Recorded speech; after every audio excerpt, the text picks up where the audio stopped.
My name is Dorothy Gail Brown. I go by Dottie.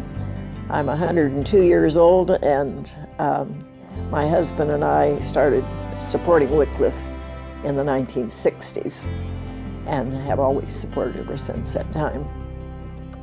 We've always felt that God gives us everything, so the little bit that we give back is nothing in comparison to all the money we spend otherwise.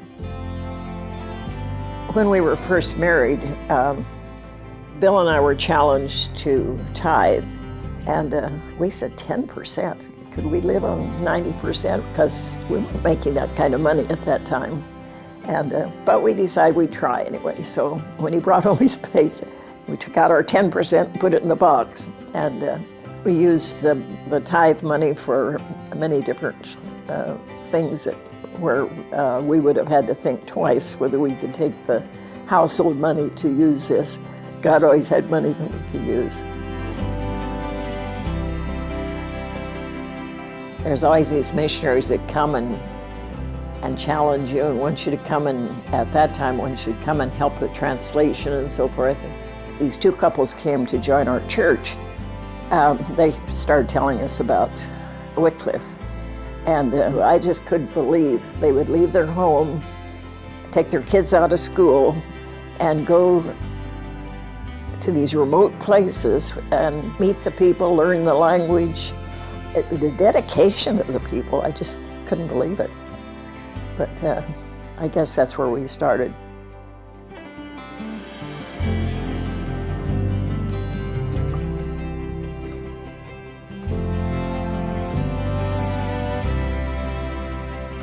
The Popalukas were the first that we went to their dedication, and we helped with the Tharakas and the Samburas.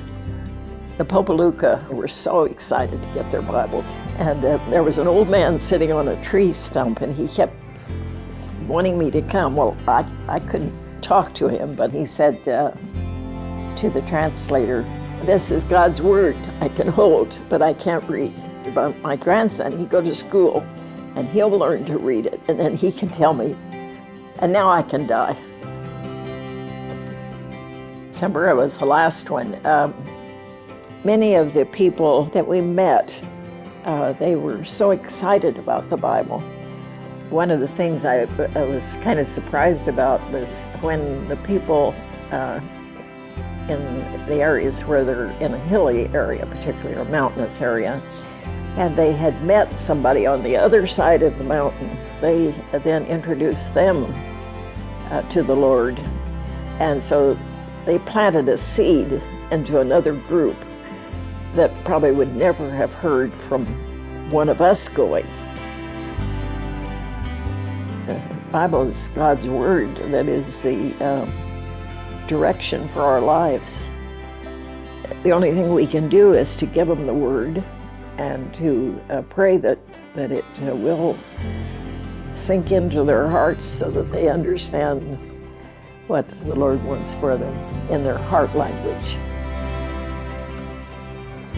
I don't know why I got to be almost 102, and because I do not have good genes, either father or mother.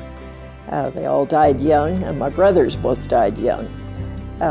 So why am I here? I don't know, but God has a purpose. I mean, I really feel that He picks different people for different things that He wants done.